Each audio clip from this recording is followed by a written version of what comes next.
This is the oldest and most innocent of questions. We and them, how exactly do we differ? What is it that makes us human? In the middle of the 20th century, while the world was busy rebuilding itself, busy gazing up at the stars, science offered this question an answer that seemed utterly unassailable.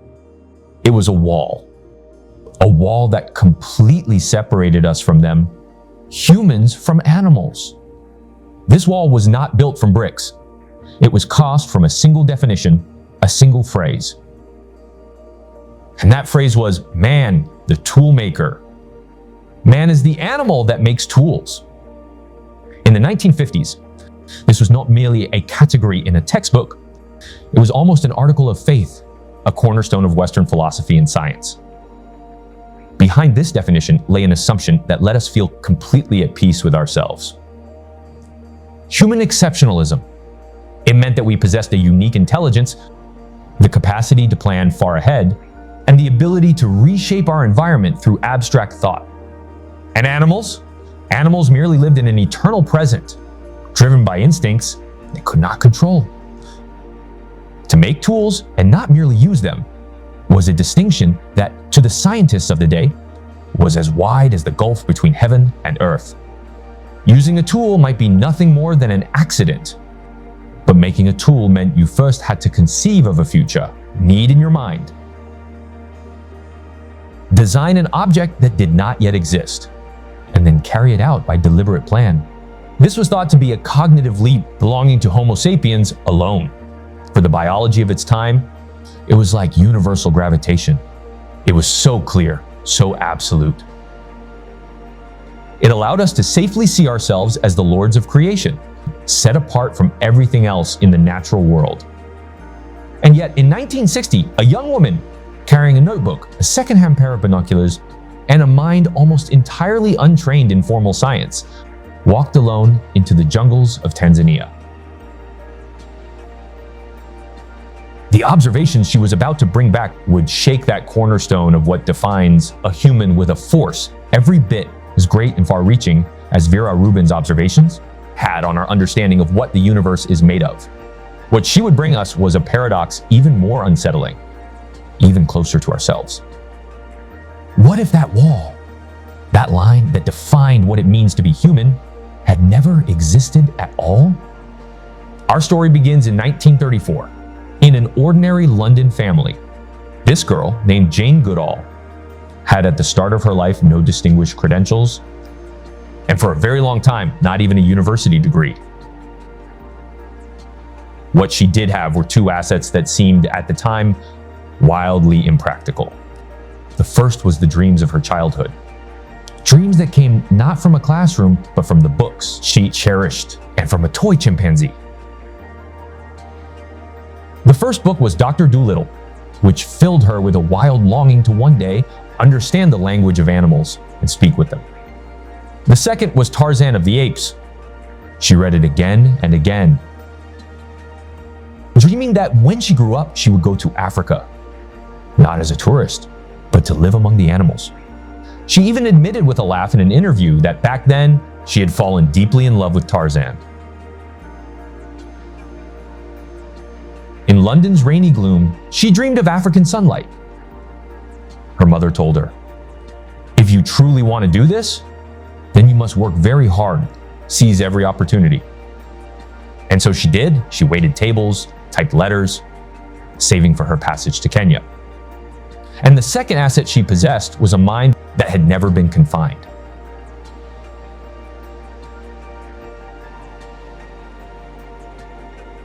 In 1957, in Kenya, an introduction through a friend brought her to the most pivotal figure of her life, the legendary paleoanthropologist Louis Leakey. Leakey was then digging for human origins in the Great Rift Valley. He held a hypothesis that was, for his day, radical, yet remarkably far-sighted. To understand the fossils of our long-extinct, stone tool-making ancestors, he believed, we first had to understand their living relatives, still here on this land, the chimpanzees. He was convinced that hidden within the behavior of chimpanzees lay the key to the mystery of human evolution. Leakey had long been searching for the perfect person to ducked this research, but he was not looking for a traditional, formally trained scientist. In fact, he deliberately steered clear of them. What he wanted was an instrument of observation of an entire different kind. Leakey later said he chose Jane Goodall for one reason: no degree at all. What he wanted was a mind unburdened by theory, free of any bias of its own. It was an exquisitely clever methodological gamble. Leakey, a scholar working from within the establishment, sensed keenly that the science of the day, and especially the rigid dogma of behaviorism, had ceased to be a tool and had become a kind of contamination of the work. Behaviorism demanded that a scientist be an absolutely detached, neutral observer, recording only what could be quantified: stimulus and response. They were strictly forbidden from discussing an animal's inner life, its emotions or personality, because those were immeasurable, unscientific, subjective speculation. Leakey did exactly the opposite. What he needed was not someone who had been taught how to look. And he bet right. He wagered that this outsider, inspired by Dr. Dolittle and longing to speak with the animals themselves, possessed a rare gift of empathy. That untainted curiosity was the finest scientific instrument of all. The irony is that this outsider status would be both her most powerful weapon and her most vulnerable weakness. Just as Vera Rubin, because she was a woman, had been turned away at the door of Princeton, Jane Goodall, too, for lacking a degree and for being a woman, carried the doubt of the entire academic world before she ever set foot in the forest. That unconfined mind, which to Leakey was priceless, would before long, in the eyes of the professors at Cambridge, be dismissed as naive, unscientific, and sentimental. On the 14th of July, 1960, 26-year-old Jane Goodall stepped onto the sandy shore of the Gombe Stream Reserve on the eastern bank of Lake Tanganyika. Her journey was steeped in the unscientific from the very beginning, because the local officials flatly objected to a young white woman going off alone into a jungle full of wild animals. They finally reached a compromise. Jane's mother, Van, had to come along as her chaperone. And so the most pivotal field study in the history of anthropology began like this in a battered tent, with a mother and daughter side by side. The first few months were a near-despairing string of failure. The chimpanzees were intensely wary, and the moment they saw this pale, upright walking ape, they would vanish into the dense undergrowth. Every day, Jane Goodall climbed the hillside, sat at the vantage point she called the peak, and searched in vain with her binoculars. All she could do was wait. This is the purest beginning of slow science, endless, humble, almost unrewarded waiting. She was not a scientist arriving with a hypothesis to test. She was a witness arriving with a blank notebook, ready to listen. After a few months, her patience finally paid off. A gentle male began to grow curious about this quiet human who simply stayed nearby, so calm and so unthreatening. This chimpanzee, who would later be known as David Greybeard, began to let Jane Goodall come closer and closer, until one day she found herself sitting less than 2 meters from David. They shared a strange little picnic together. Goodall ate her sandwich while David chewed on the fruit he had gathered. That delicate, precious trust was her key into the world of the chimpanzees.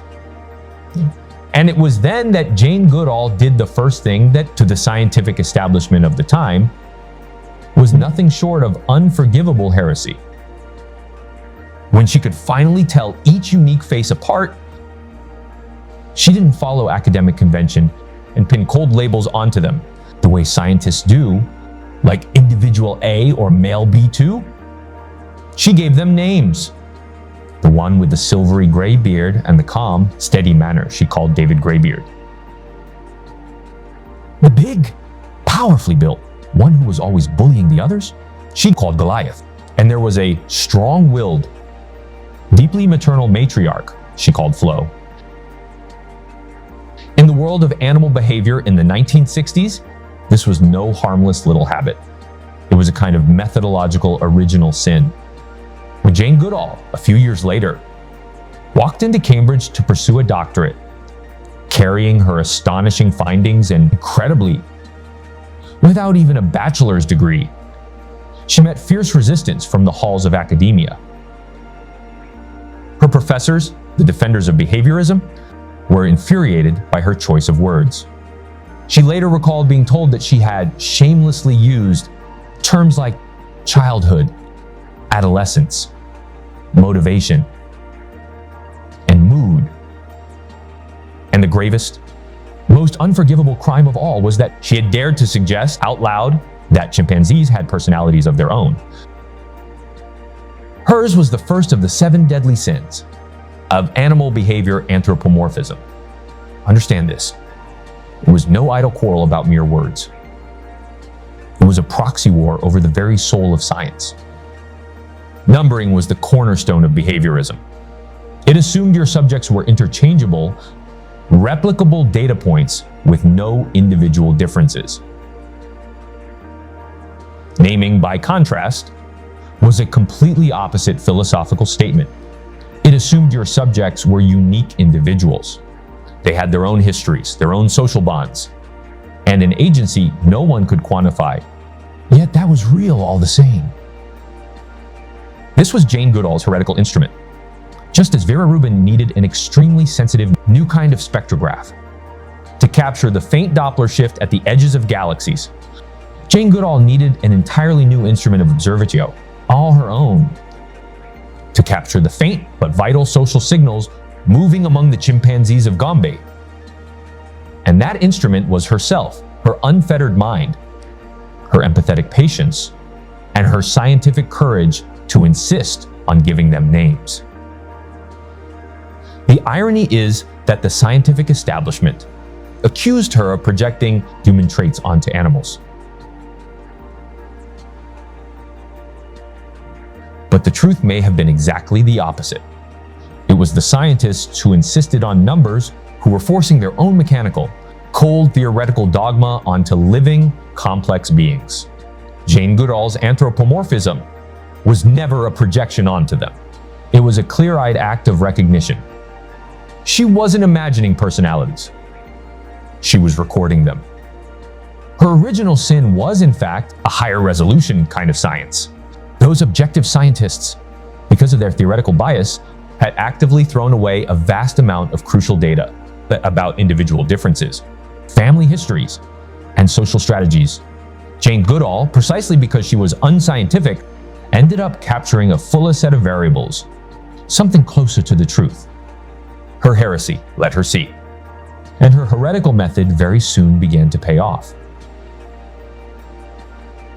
Her slow science was about to ignite a fast revolution. In that decisive autumn of 1960, 2 observations came one after another, shook the century-old foundations of anthropology, right down to their roots. The first had to do with tools. It was a clear morning. From her lookout on the peak, Jane raised her binoculars and spotted the figure she knew best of all. David Graybeard, crouched beside a termite mound. She watched him pick up a slender blade of grass, push it down into a passage in the mound, wait a few seconds, then carefully draw it back out. It came up crawling with agitated termites, and he swept the stalk sideways across his mouth, as if eating a delicious skewer. That alone was astonishing. He was using a tool. But what came next gave Jane goosebumps in that very moment. She watched David Graybeard glance around, then walk over to a nearby bush. He broke off a thin twig, but it was clearly too thick, and it still had leaves on it, unsuitable for poking into the mound. And then he did the decisive thing. With his nimble fingers, David Graybeard very carefully stripped the leaves off the small stem one by one.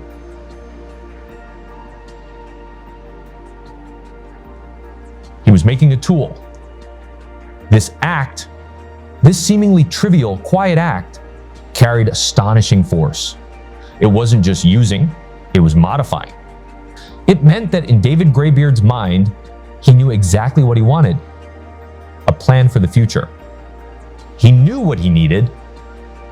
He knew the material in front of him wasn't quite right. And he knew exactly how to work it into the perfect tool.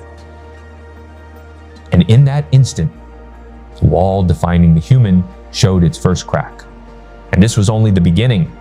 Later observations revealed their full toolkit.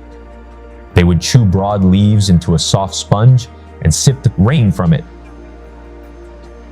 In West Africa, people even found chimpanzees using hard stones as hammers to crack open nuts, or sharpening sticks into crude spears to jab at prey. Jane immediately sent a telegram to Leakey, far away in Kenya. His reply has since become one of the most often quoted lines in the history of science. He wired back. Now we must redefine tool, redefine man. Or accept chimpanzees as human. The wall was coming down, but the revelations of Gombe didn't end there. It was like a mirror. And what it reflected back was the whole of who we are. In the very same year that Jane Goodall discovered the bright, intelligent side of the chimpanzee's humanity, she also discovered the other side.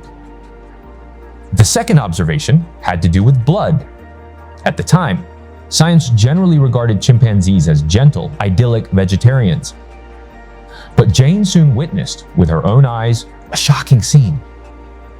She saw a group of chimpanzees fall into a state of wild excitement, carrying out an organized, strategic hunt. Their target was a young bush pig. Not long after, she witnessed it again. A group of chimpanzees cooperating to hunt down, kill, and share a red colobus monkey that shrieked in terror among the branches. What came from the forest was not a peaceful pastoral song, but the ecstasy of the kill. This was the two-sided bombshell Jane Goodall handed to the world in 1960. Two findings, one perfect paradox. The first finding, the tool, sanctified the chimpanzee. It raised them up to the wise, idealized self-image we hold of ourselves. The second finding, the blood, immediately brought them back down to earth. It blurred the line as well, but not by likening them to our intelligent self. It likened them to our real self, the omnivorous self with the instinct to kill. In that single year, we gained an intelligent new relative, and at the same time, we lost the fantasy of the noble savage. The story of Gombe was, from the very start, a story about the loss of innocence. It was not only about chimpanzees, it was about us. On the stage of Gombe, a game of power was playing out. One of its legends belonged to a male chimpanzee named Mike. Back in 1963, Mike was small and scrawny, the lowest ranking male in the group, constantly bullied. But he had a gift for invention. One day, inspired, Mike dragged over 2 empty kerosene cans left at the research camp. In front of the other chimps, he hauled the cans along and pounded them as hard as he could, producing a deafening metallic roar. With Mike howling on top of all that din, every male larger than him scattered in terror. With one clever move, Mike outwitted his rivals and vaulted straight to the top. Yet in Gombe, no story captures all of this better than the F Dynasty, and it all begins with the matriarch we mentioned earlier, Flo. Jane Goodall's decades of data let us truly know this individual, because she was no abstract female chimpanzee. She had a vivid personality. Researchers described her as tough as nails, using her high social standing to dominate the other females without hesitation. But at the same time, she was a deeply loving, extraordinarily tolerant mother, giving her children an immense sense of security and support. And her exalted status meant that her children grew up in an environment full of confidence, Flo's parenting style would become a crucial variable in her offspring's future success. We got to watch her daughter Fifi grow up step by step. From that curious, wide-eyed 2-year-old riding on her mother's back in 1960. Fifi inherited her mother Flo's dominant position to perfection, along with the political protection of her brothers Fabian and Fegan.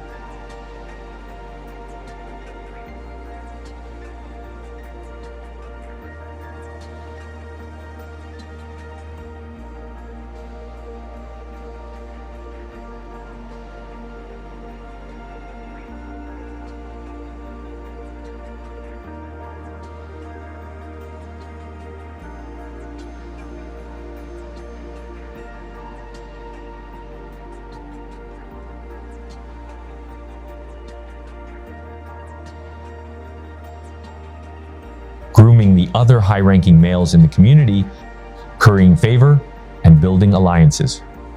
He didn't rely on brute force.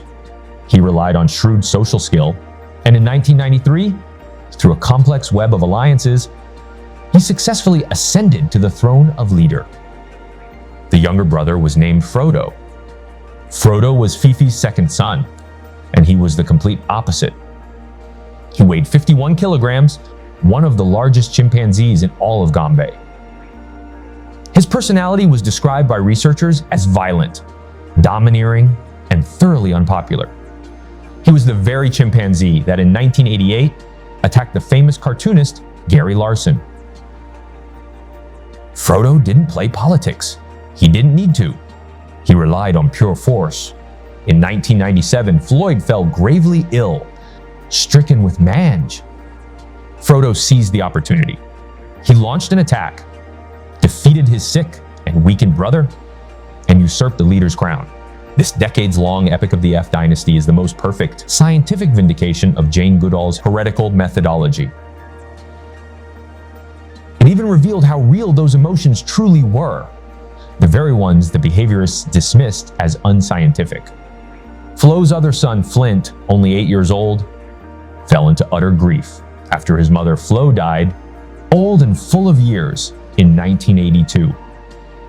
This normally lively young chimp grew despondent all day long, gradually losing his appetite, and in the end, just a few weeks after his mother's death, he too passed away.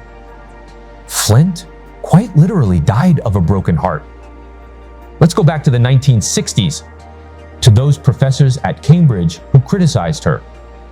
If a behaviorist were forbidden from using words like motivation, reliance, strategy, grief, even personality, all these unscientific words, how would he describe the stories of Mike, Floyd, Frodo, and Flint?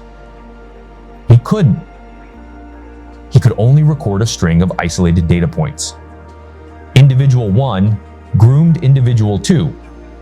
Individual 3 attacked Individual 1.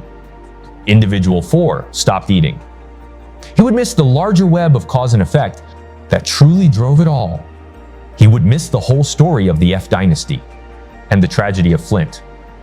Together, the story of the F dynasty and the tragedy of Flint proved that Goodall's anthropomorphic, poetic vocabulary was in fact the only scientific language capable of precisely describing the complex social reality she was observing.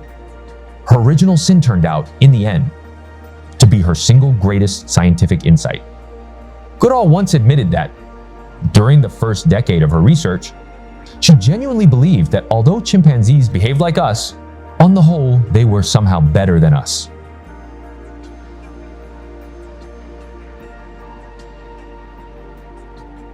She thought Gombe was humanity's lost Eden, a place without war or greed at all. But the gaze of slow science is an honest one. It doesn't simply select the images we want to see. It doesn't only reveal the light. It inevitably reveals the darkness as well. And in the 1970s, a series of shocking and frightening events would shatter that innocence completely and demolish whatever last romantic notions academics still held about primates. The first shadow was war. In 1974, the chimpanzee community at Gombe split apart for reasons that were never quite clear. A small group, 6 adult males, 3 adult females and their young, broke away from the original Kasakela community and took up the southern part of the territory. The researchers called them the Kahama community. What followed was not a peaceful parting, but a cold-blooded, systematic border war that lasted 4 years. For the first time, Goodall and her team observed warfare among the chimpanzees of Gombe. The males of Kasakela in the north would form war patrols, moving silently in single file deep into Kahama territory.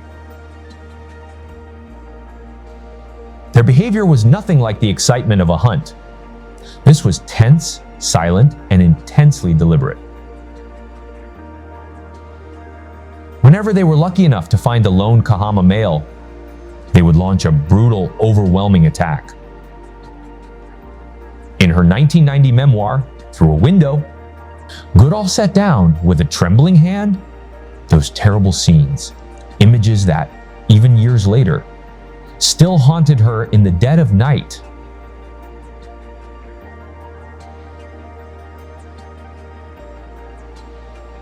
She wrote, "I saw old Rodolphe, normally such a gentle old fellow, stand upright and hurl a 4-pound rock with all his strength at Godey's fallen, helpless body. I saw Satan, after Sniff's face had been torn open, cup his hand and drink the blood pouring from his chin. I saw Fegan, who had once been one of the heroes of my early years, charge again and again, beating and trampling Goliath's trembling body. The outcome of this 4-year war was never in doubt. By 1978, every adult male of the Kahama community had been killed, wiped out entirely. Kasakela had won. They had successfully seized the Southern Territory. It was the first time, and perhaps the most painful time, that human beings realized that war, this organized, premeditated mass killing for land and for power, is not a crime unique to humans. The second shadow was cannibalism. Even as the males waged their bloody war, another kind of chilling darkness was taking hold. In 1975, the team observed a mother and daughter named Passion and Poe begin systematically and in cooperation to steal the newborn infants of other females within their own community. They would climb into the trees, snatch the infants away, then kill them and eat them. This was not a single isolated incident. It was a chain of infanticides that went on for 2 years, comprising at least 3 murders. If the discovery of toolmaking in 1960 was the point where Goodall began to blur the line between humans and animals, then the discoveries of war and infanticide in the 1970s were the point where she erased that line altogether. In a poem about the Gombe War, the Polish poet Katarzyna Zekinter posed that ultimate philosophical question. "I still don't understand," she wrote, "whether these chimpanzees are so much like us." This is the heaviest lesson that Goodall's slow science has given us. What this mirror reflects is not just our closest evolutionary relative, it reflects our evolutionary selves. It lays bare with brutal honesty the darkest impulses within our own nature, what we call savagery, our cruelty, our capacity to wage war, may not be a failure of our civilization at all, but something innate in us, a deep primate inheritance that was already there, long before humans ever existed. The terrible scenes Jane Goodall witnessed at Gombe were not only observations of chimpanzees, they were a glimpse back into the shadowy depths of our own origins as a species. From 1960 to 1986, for a full 26 years, Jane Goodall lived almost entirely immersed in the small forest world of Gombe. Like a medieval monk devoted to copying out her scripture, she recorded the rise and fall of the F dynasty, the wars and the peace She was a pure scientist, a quiet observer. But in 1986, she left the forest for a time and flew to America, to a great academic conference in Chicago, one called Understanding Chimpanzees. The conference was supposed to be a celebration, marking the publication of her landmark scholarly work, The Chimpanzees of Gombe, Patterns of Behavior. And it was there that Jane Goodall, for the first time, collided with the data. For the past 26 years, her slow science had been a vertical, intimate kind of depth. She knew the few dozen chimpanzees of Gombe better than anyone else alive. But in Chicago, for the first time, she saw the horizontal, the bird's eye data, as scientists from 6 different research stations across Africa, including Tanzania, Uganda, and Gabon, came together for the very first time.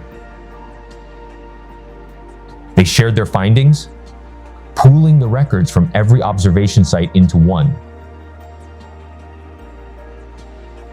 What Jane Goodall saw was no longer the protected, idyllic picture of Gombe. She saw that across all of Africa, the forests were vanishing at a pace never seen before. She saw that the overall chimpanzee population was collapsing catastrophically. And then the conference moved on to its next item, the plight of chimpanzees in captivity. She saw the sickening, secretly filmed footage. She saw chimpanzees shut inside, cramped, cold concrete cages, the victims of medical experiments.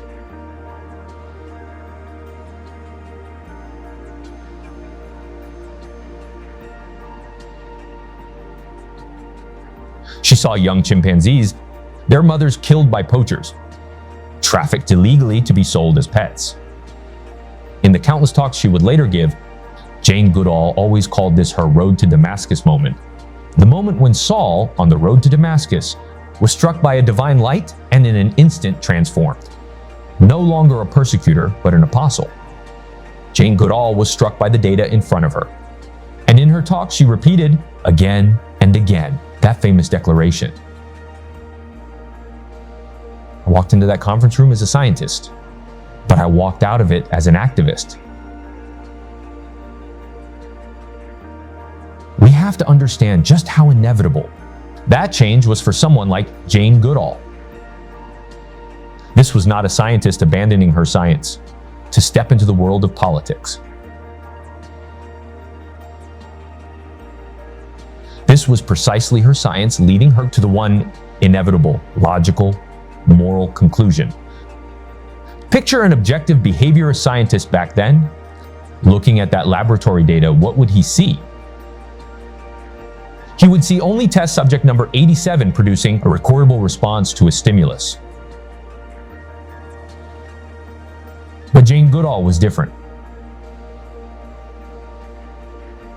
She was the one who had spent 26 years with hard science, proving that chimpanzees have personalities, childhoods, moods, complex political strategies, who feel the pain of losing those they love, who will even wage war.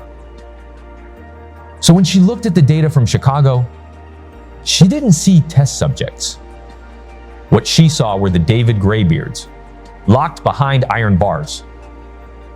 She saw the flows of this world, forced to watch their own children torn away.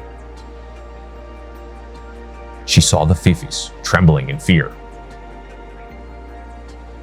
She saw the Flints mourning in despair.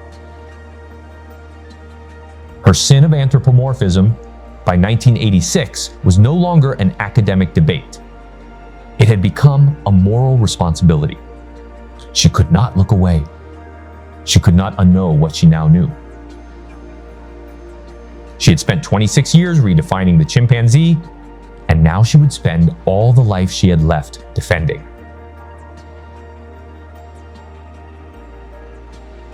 Jane Goodall's road to Damascus moment opened the third act of her life. She left the forests of Gombe. She packed up her binoculars and changed into a simple set of traveling clothes. She began a life of flying 300 days a year, all over the planet, transforming from a quiet scientist who looked inward into into a tireless one who traveled the world, preaching outward, a messenger of hope. And her slow science evolved into an entirely new form. In 1991, on the porch of her home in Dar es Salaam, the capital of Tanzania, a group of deeply worried young people came to find her.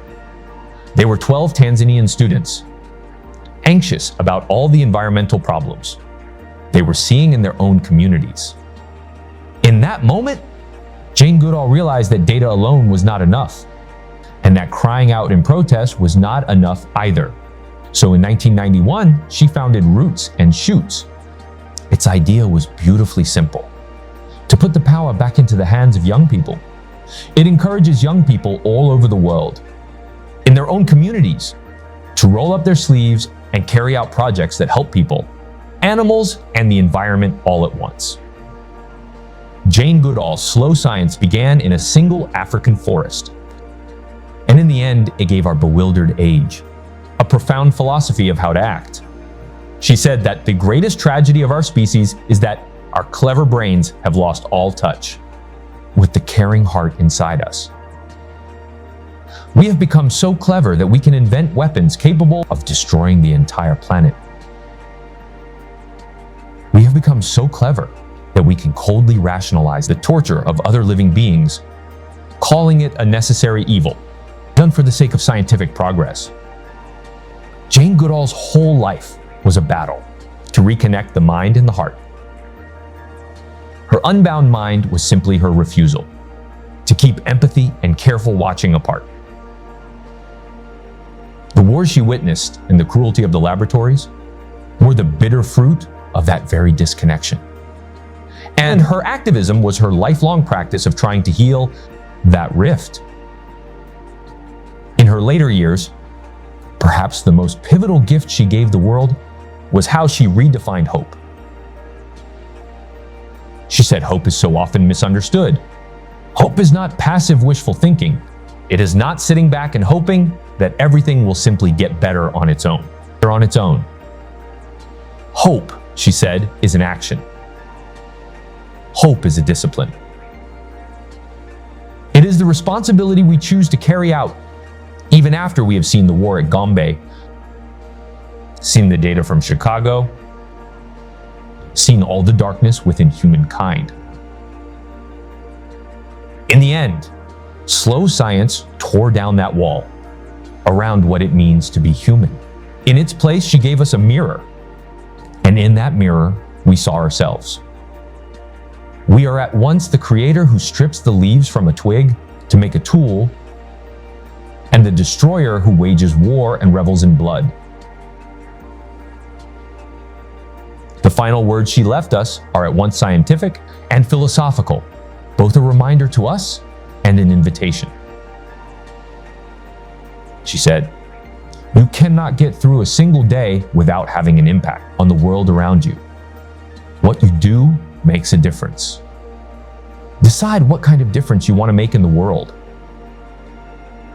If you have been moved by this story of breaking down walls and rediscovering hope, give us a like and share this video so more people can look through this mirror and rethink our relationship with the natural world. And don't forget to leave a comment and tell us, after hearing the story of the Gombe forest, when that wall separating humans from animals came down, what was the strongest thing you felt inside? Was it astonishment at how much they are like us? Or the sudden realization that we are, in fact, so much like them? Or perhaps you were inspired to make some small change of your own in your daily life. This is the third episode of our Slow Science series.